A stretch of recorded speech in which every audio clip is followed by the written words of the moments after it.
Mbak Zara, halo. Iya, Pak. Iya, Pak. Halo. Ini kelas yang dulu dengan saya pasien Septi bukan ya? Iya, Pak, Iya, betul. Pak. Oh, semester berapa sekarang? Semester 3. Iya, Alhamdulillah. Alhamdulillah ya, bentar lagi lulus ya. Iya, Pak. Mana yang lain?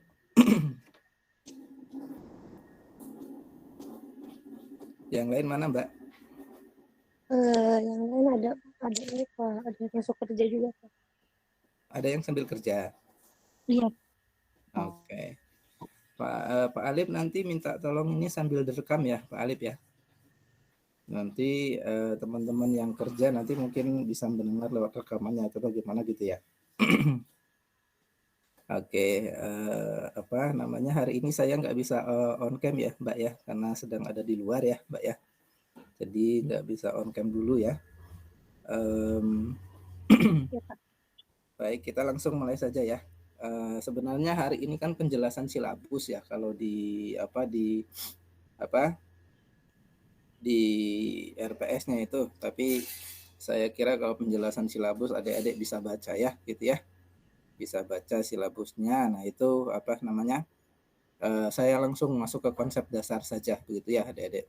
Nah supaya adik-adik lebih paham ya terkait dengan yang namanya apa home care gitu ya. Nah tapi sebelum masuk ya home care, saya mau tanya dulu ya adik-adik. Selama ini pernah mendengar kata-kata home care enggak?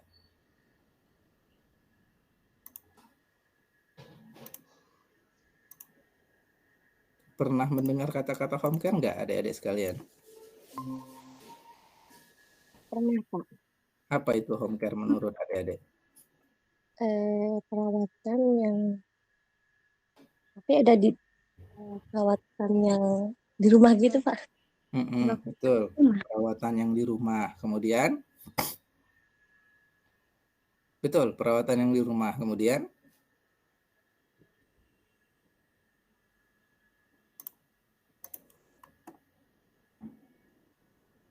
selain perawatan yang ada di rumah,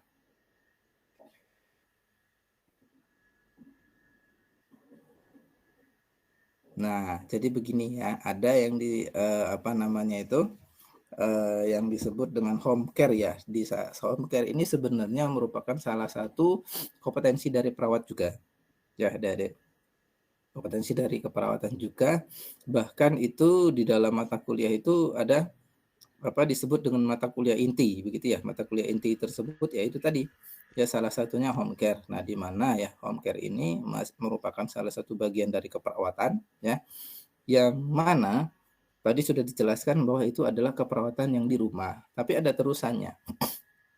Nah, apa itu? Keperawatan yang ada di rumah ya merupakan terusan dari keperawatan yang ada di rumah sakit. Ya. Jadi apa namanya? Setelah gitu ya, pasien bisa dinyatakan pulang ya. Contoh dengan pasien-pasien pasca operasi ya, pasien-pasien dengan penyakit akut ya, dengan penyakit kronis gitu ya, yang apa membutuhkan perawatan lanjutan, itu bisa dilakukan perawatan di rumah adik-adik sekalian. Nah, itu yang disebut dengan home care. Tetapi tidak lari atau tidak lepas dari kaidah-kaidahnya keperawatan itu sendiri. Keperawatan itu apa tujuan? Tugasnya kita. Kita kan memberikan asuhan keperawatan, itu kan ya. Nah, tidak luput Iya. dari pemberian asuhan keperawatan itu adik-adik sekalian di dalam apa namanya pemberian asuhan keperawatan di rumah ini. Nah, itu ya. Nah, kalau kita lihat definisinya dia seperti ini loh. Nah, home care itu adalah ilmu dan seni dalam memberikan layanan kesehatan dan atau perawatan di rumah klien. Nah, ya kan? Nah, pada suatu area atau komunitas itu sendiri. Nah, kemudian home care ya itu kegiatan yang apa basisnya ya di rumah sakit sebagai perawatan lanjutan untuk dilaksanakan di rumah. Tuh jelas tuh. Di situ ya. Sebagai lanjutan untuk dilaksanakan perawatan di rumah. Kemudian Apa sih selanjutnya home care ini? Nah, ini dia. Nih, itu nursing interaksi yang dilakukan perawat di tempat tinggal keluarga yang bertujuan untuk meningkatkan dan mempertahankan kesehatan si klien tersebut. Nah, inilah yang dimaksud dengan yang namanya home care. Jadi ya jelas kalau secara definisinya sudah seperti ini ya, itu sudah jelas tuh ya bahwa yang namanya home care ya bisa dilakukan oleh perawat ya adik-adik, bisa dilakukan oleh bidan, bisa dilakukan oleh dokter ya dengan konteks ya itu tadi memberikan apa namanya asuhan keperawatan lanjutan yang dari rumah sakit tadi kemudian diteruskan ke rumah itu ya, itu yang harus kita pahami sehingga apa nantinya tidak lepas dari konteks asuhan keperawatan. Asuhan keperawatan itu kan mulai dari apa namanya anamnesis sampai ke evaluasi itu ya kan, sehingga apa intervensi-intervensi yang mungkin bisa dilakukan di apa keperawatan memungkinkan juga bisa dilakukan di rumah, tetapi ada syaratnya gitu. Tidak semua itu ya bisa dilakukan di rumah.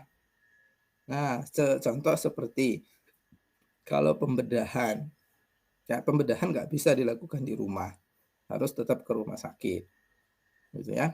Kemudian kalau hacking bisa dilakukan di rumah, ya karena dia bukan masuk dalam kategori apa tindakan yang mayor, nah, bisa dilakukan di rumah itu ya. Nah, inilah yang disebut dengan yang namanya home care. Jadi kalau ditanya apa itu home care Pak Merizal, ya, home care itu adalah merupakan salah satu asuhan keperawatan yang dilakukan di rumah klien atau komunitas tertentu yang merupakan lanjutan dari apa namanya perawatan yang ada dari rumah sakit tersebut. Nah, itu ya home care.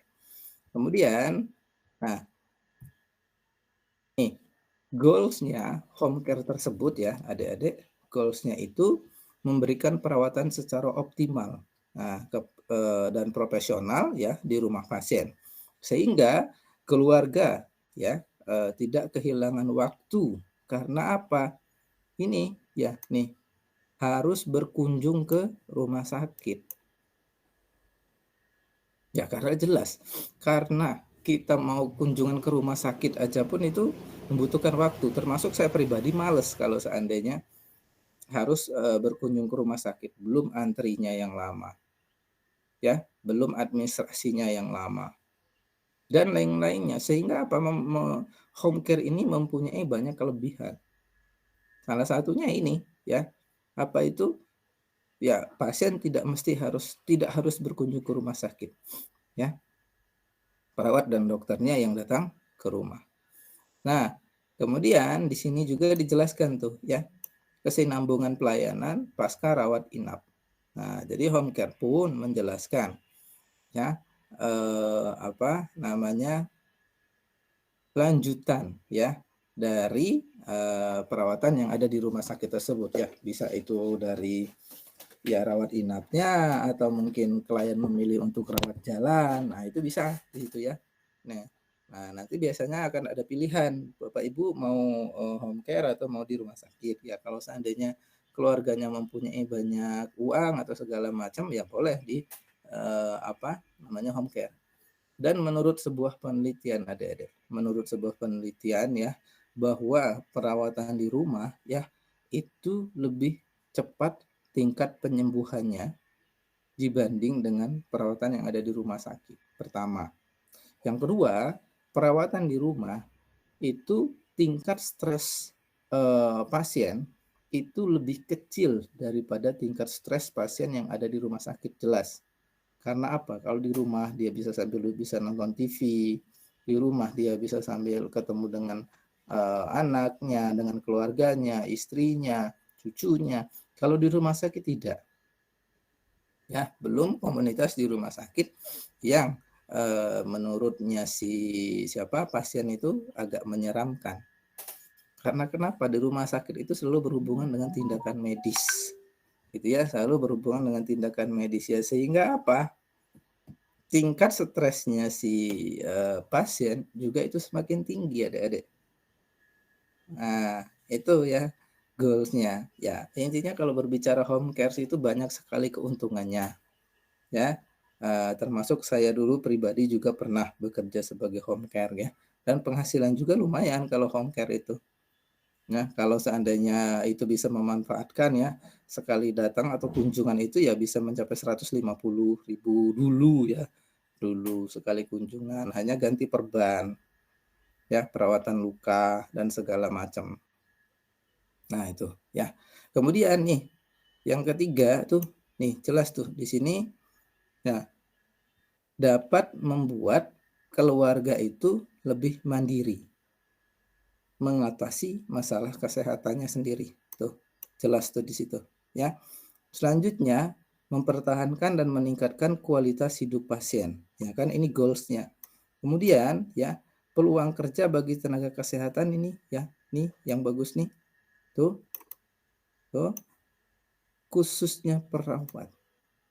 Nah, jadi home care ini yang merupakan isu yang bagus untuk keperawatan dan juga dapat menciptakan lapangan kerja untuk Anda semua nantinya di home care ini.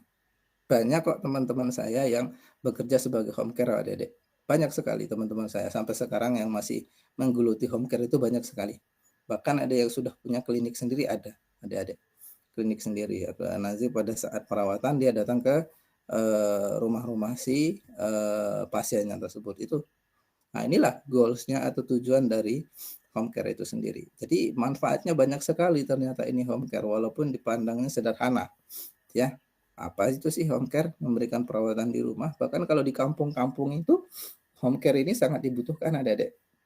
Ya, misalkan adik-adik lulus, misalkan keterima pegawai negeri, misalkan ya di suatu desa, misalkan anggaplah desa terpencil.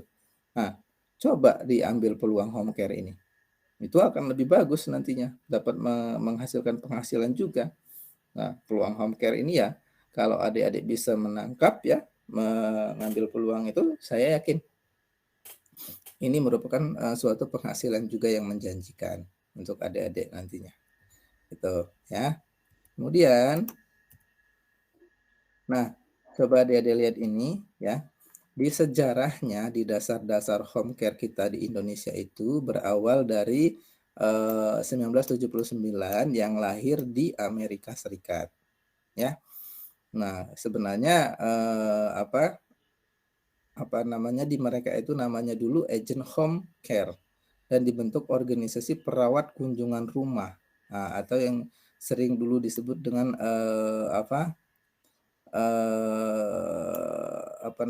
Nurse Association ya yang di sana itu ya. Nah, dan sejak tahun 1909 bergabung dengan asuransi. Nah, di Indonesia juga bisa mengambil peluang, tapi saya kurang tahu betul home care sekarang itu asuransi untuk mandiri itu sudah bisa atau belum. Saya selama ini sepengetahuan saya untuk bekerja sama dengan asuransi, si home care tersebut itu harus berbentuk klinik dulu adik-adik. Sepengetahuan saya sampai dengan sekarang. Kalau dilakukan secara mandiri, ya nah ini saya belum tahu nih, belum ketemu regulasinya. Karena regulasi asuransi di Undang-Undang BPJS itu untuk bekerja sama dengan asuransi dengan BPJS Kesehatan itu minimal itu harus berbentuk klinik adik-adik. Minimalnya. Itu ya, minimalnya itu harus berbentuk klinik. Baru bisa bekerja sama dengan asuransi. Nah, kemudian di Inggris. Nah, dikenalkan ya, mungkin adik-adik tahu ini ya. Siapa nih Florence Nightingale ini? Ada yang tahu nggak? Kayaknya di mana-mana dibahas deh ini, di KDK dibahas, di dasar-dasar keperawatan dibahas. Apa tuh? Siapa tuh adik-adik Florence Nightingale ini? Ini Siapa? Siapa? bentar, Pak. Kalau nggak salah itu dia perawat juga ya, Pak ya? Iya, kalau Perawat gitu. bapaknya keperawatan, kalau ibunya keperawatan apa bapaknya keperawatan ya dia ini Iya. dikenalnya ya kan. Nah, itu dia yang mengembangkan yang namanya ilmu dasar-dasar atau konsep-konsep keperawatan beliau ini ya. Ya salah satunya dikembangkan juga di district nursing dengan home care tersebut gitu. Nah, inilah beliau ini yang terkenal di beberapa negara ya, adik-adik, bukan beberapa negara, bahkan dunia keperawatan itu kenal dengan beliau ini, Florence Nightingale ini kan. Nah, Nightingale ini yang dikenal yang mengembangkan ilmu-ilmu apa namanya itu keperawatan gitu. Nah, baru di Indonesia nih. Maaf ya adik-adik, saya tuh lagi pilek ya, lagi pilek, tugas lagi banyak-banyaknya gitu ya. Nggak apa-apa ya. Nah, di Indonesia, nah tidak banyak dicatat, namun ya sejak konsep puskesmas dikeluarkan pada tahun 1970-an melalui program PHN. Apa itu PHN? Ada yang tahu? Primary Health Nursing. Nah, jadi penata laksanaan keperawatan utama atau pertama, primary health nursing. Ada juga yang dikenal dengan PHC, ya kan? Kalau PHC kan C-nya itu care gitu ya. Kalau ini kan nursing dia ya. PHN dikenalnya sebagai PHN di tahun 1970-an dulu, semenjak puskesmas berdiri di Indonesia. Kemudian keluarlah nih SK Menkes nomor 1239 tahun 2001 tentang registrasi dan praktek perawat. Tapi ini kan dulu belum ini ya, belum apa namanya itu, masih gonjang-ganjing lah gitu intinya. Nah, yang apa namanya, yang terbaru di sini ada udah tahu belum yang pengganti 1239 ini? Ada yang tahu undang-undang keperawatan? Ada yang tahu nggak? Yang 2014 itu, Pak. Betul, nomor berapa? Nomornya 38 toh? iya. 38 bukan? 2014. Iya, 2014. Betul. Itu menyatakan, adik-adik baca di bab-babnya itu, kalau tidak salah di bab 3, perawat boleh mendirikan praktik mandiri di rumah dan membuat pelang. Peluang tuh buat kalian nanti. Peluang buat kalian nanti. Home care atas nama Mbak Siti misalkan ya. Itu yang di tahun 2014 di undang-undang ini yang pengganti yang tahun 2021 ini sudah menjelaskan perawat boleh membuka praktik mandiri perawat di rumah dengan nama asuhan keperawatan. Ya, tidak lain tidak bukan itu salah satunya home care. Itu. Nah, maka dari itu ini peluang sekali buat Anda perawat. Ya, kalau Anda saran saya ya, coba kerja dulu di rumah sakit 2 tahun atau 3 tahun, ilmunya sudah terserap semua, buka home care sendiri. Nah, buka home care sendiri. Atau yang berminat jadi tenaga pengajar, ya ambil kuliah lagi jadi dosen sambil nge-home care-in. Ya, itu akan lebih bagus nantinya adik-adik. Ya, ini peluang nih buat kalian semua nih home care ini. Makanya saya sangat tertarik dengan mata kuliah home care. Ya, kita mempunyai waktu yang bebas. Ya, ini salah satu kelebihan dari home care. Ya, home care. Kemudian nih faktor pendurungnya nih, karena yang namanya penyakit kan banyak kasus-kasus penyakit terminal atau yang sudah yang apa namanya kronis ya, yang apa namanya yang sudah tidak bisa disembuhkan ya kan, seperti itu, kasus degeneratif ya kan.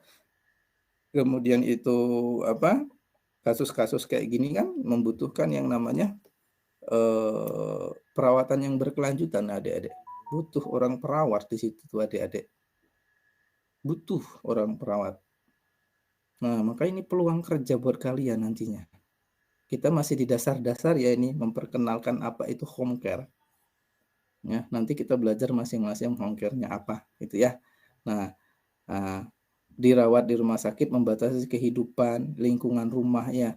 Ya, kalau sudah tadi saya bilang, di lingkungan rumah itu, pasien itu akan lebih cepat sembuhnya. Stresnya juga akan berkurang. Ya. Nah, ini yang harus kita ketahui tentang faktor pendorong berkembangnya home care ini. Itu ya. Nah, tujuannya ya, nih meningkatkan support system yang adekuat ya, meningkatkan keadekuatan dan keefektifan perawatan ya maksudnya, mendorong tumbuhnya dan berkembangnya normal dari seluruh anggota keluarga ya kan, perkembangan, menguatkan fungsi keluarga. Nah, ini yang namanya tujuan program home care ini banyak sekali. Ya, salah satunya kalau saya bilang ya, hubungan antara perawat ya dengan keluarga pasien maksudnya ya.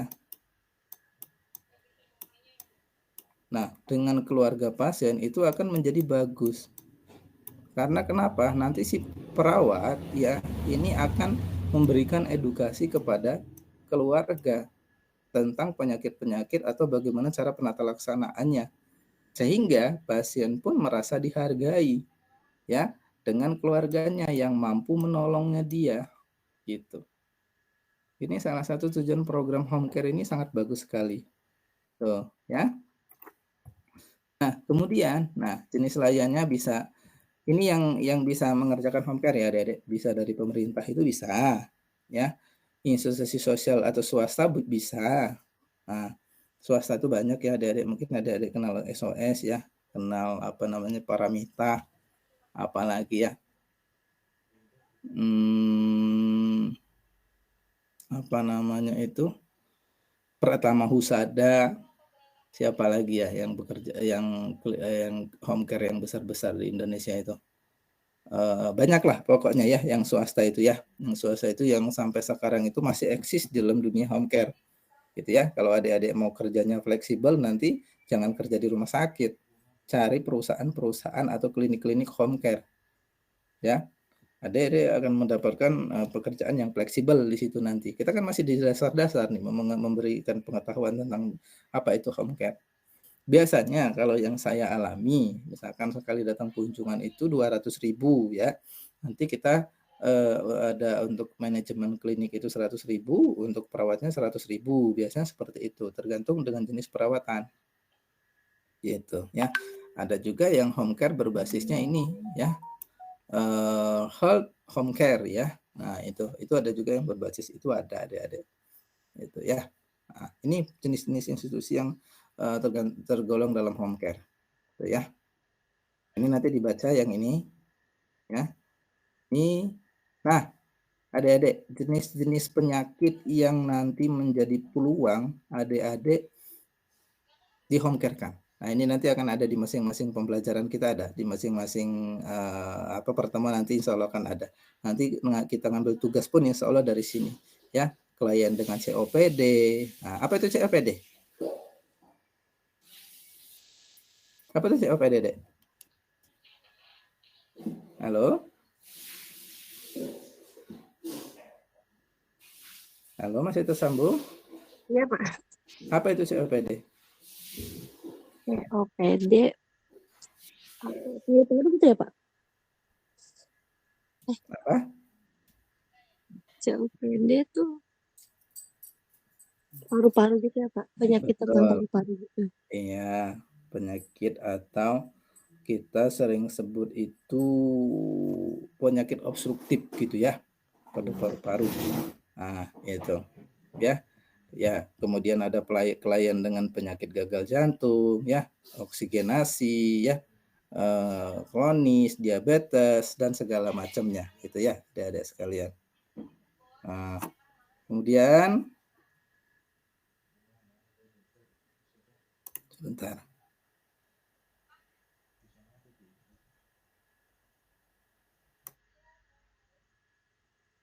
Mana tadi ya? Ah, ini dia nih. Ini share screen-nya masih kelihatan nggak? Masih, Pak. Nah ini ya, klien dengan kondisi pemulihan kesehatan atau rehabilitas. Kalau rehabilitas apa itu rehabilitas?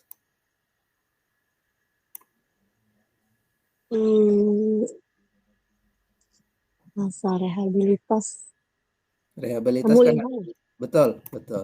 Rehabilitas kan ada dua, rehabilitas medis sama rehabilitas sosial. Kalau yang berhubungan dengan sosial ini ya intinya inilah ya teman-teman yang adik-adik tahu mungkin orang-orang narkoba seperti itu ya. Kalau medis ya rehabilitas medis seperti orang-orang pasca operasi, fraktur dan segala macam. Nah itulah. Nah ini peluang tuh, ya kan? Peluang tuh buat kalian semua nanti itu home care itu. Sampai dengan kalian terapi cairan infus boleh di rumah ternyata tuh kan, gangguan fungsi persarapan kalian dengan AIDS ya itu peluang buat kalian semua tuh nanti. Nah, kalian dengan postpartum tuh itu peluang buat kalian semua itu nanti tuh. Gangguan kesehatan mental tuh. Nah, kalau yang berminat di kejiwaan. Sudah belajar keperawatan jiwa belum? Belum ya? Belum. Nah, di keperawatan jiwa nanti itu akan ada ya. Itu gimana penata laksanaan itu ya. Kondisi usia lanjut. Nah, ini enak nih kalau kita ke Jepang. Jepang itu kan rata-rata yang di keperawatan usia lanjut tuh adik-adik. Tuh, ya. Nah, siapa saja tenaga yang berperan di sini atau providernya ya bisa dokternya, tuh ya, bisa perawat gizi, fisioterapi, social worker dan segala macam. Nah, inilah orang-orang yang berperan dalam peran apa namanya itu bisa menata laksanakan home care. Gitu. Nah, ini keterampilan yang harus kalian miliki. Pertama komunikasi. Walaupun di sini apa namanya itu apa namanya itu ya anggapnya masih dibilang perawat judes lah gitu ya, mulai dirubah lah sekarang ya. Sekarang itu ya, komunikasi itu paling penting tuh perawat ya. Baru nanti skill, kalau sudah skill ya itu mengkaji, mengevaluasi, anamnesis dan bla bla blanya. Baru pengambilan keputusan ya. Sampai dengan ya pengembangan diri. Nanti banyak pelatihan-pelatihan tuh adik-adik, pelatihan home care, perawatan luka, pelatihan apalagi itu ya. Dan perawatan luka itu diabetes dan segala macam, banyak sekali itu keterampilan yang harus kalian miliki itu. Ya, selain yang ada di slide saya ini. Nah, ini nanti kita di pertemuan selanjutnya saja yang SK23 ini bahwa nanti apa saja yang harus dilakukan, vital sign ya, memasang nasogastric tube ya, selang susu besar ya, kateter ya, pernapasan dan segala macam. Saya yakin adik-adik sudah ada yang praktek ini ya, sebagian mata kuliah ya. Kayak kateter mungkin sudah ada ya, pengecekan tanda-tanda vital mungkin sudah ya. Nah, kalau penggantian untuk pernapasan ya mungkin belum ya, karena itu berhubungan dengan EEG nantinya ya. Luka dekubitus ya mungkin perawatan luka mungkin ada dek sudah. Ya, section mungkin sudah belum section? Belum, Pak. Belum. Memasang Belum. O2 kayaknya udah kalau O2 ya. Iya, sudah. Nah, ini kayak ginilah contoh-contoh yang nanti akan dilakukan di home care tuh adik-adik. Infus ya, masang infus kayaknya udah deh semester 1 juga sudah kayaknya ya. Itu ya. Nah, inilah contoh-contoh nanti home care. Kegiatan-kegiatan home care ada banyak kan tuh.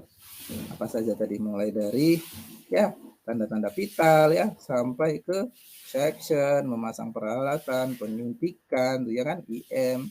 Nah, oh iya, saya mau cerita dikit di sini. Saya punya teman adik-adik perempuan ya. Dia mahasiswa saya dulu. Sekarang dia punya klinik kecantikan di daerah Kalideres. Nah, keren kan? Dia Iya, punya Pak. klinik kecantikan di daerah Kalideres sekarang dia. Orang perawat loh, D3 dia. Ya.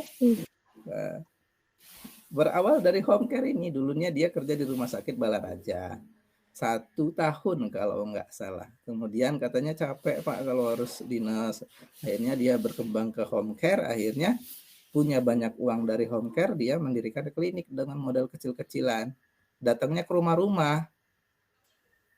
Jadi kalau ada pasien saya datang ke rumah saja ya. Bawa alat pakai mobil dia. Bawa alat. Nah, otomatis kan laris dianya. Orang kan capek macet-macetan harus datang ke klinik orang. Dia datang ini ke rumah home care-nya. Klinik kecantikan sampai sekarang masih berjalan. Namanya Elita. Nah, contohnya itu yang sukses mahasiswa saya.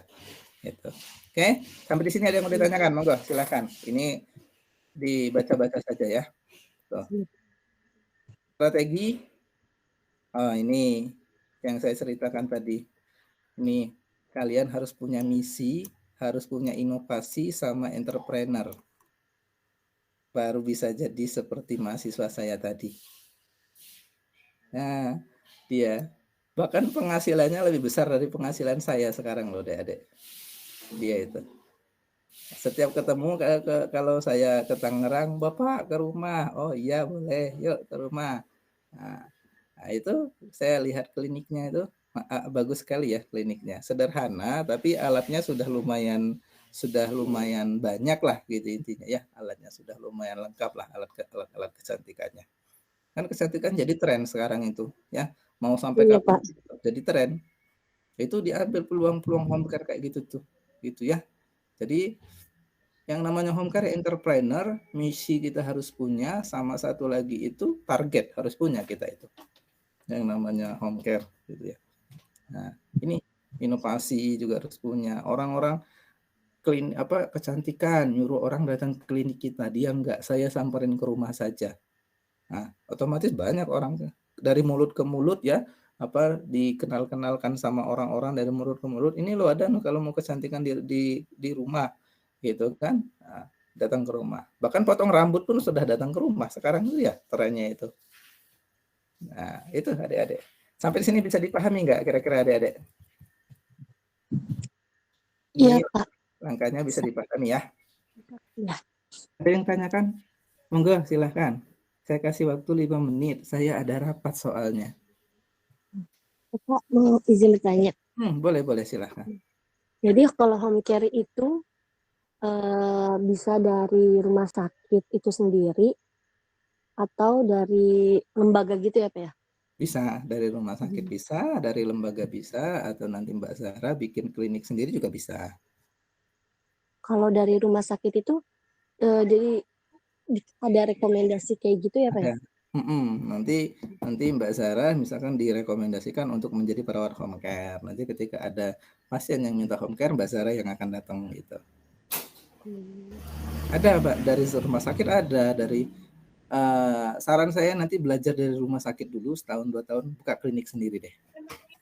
Sayang toh udah kuliah perawat nggak digunain ilmu perawatnya toh. Nah, Iya, Pak. ada lagi, silahkan. Udah, Pak. Insya Allah cukup. Cukup ya.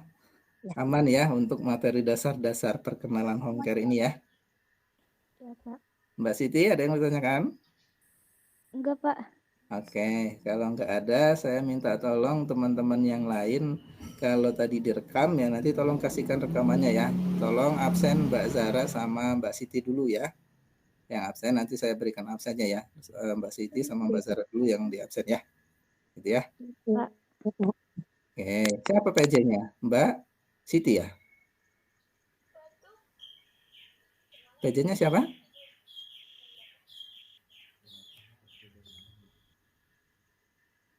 Oke, nanti saya kirimkan absennya ya. Baik, Ya, Pak. Pak.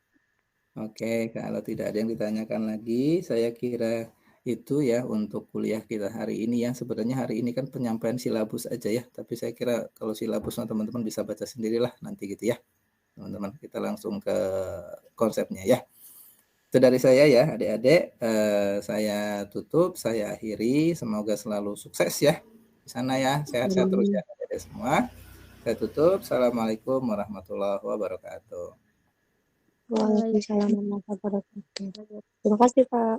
Sama-sama. Saya izin live ya. Ya, Pak. Ya, Pak.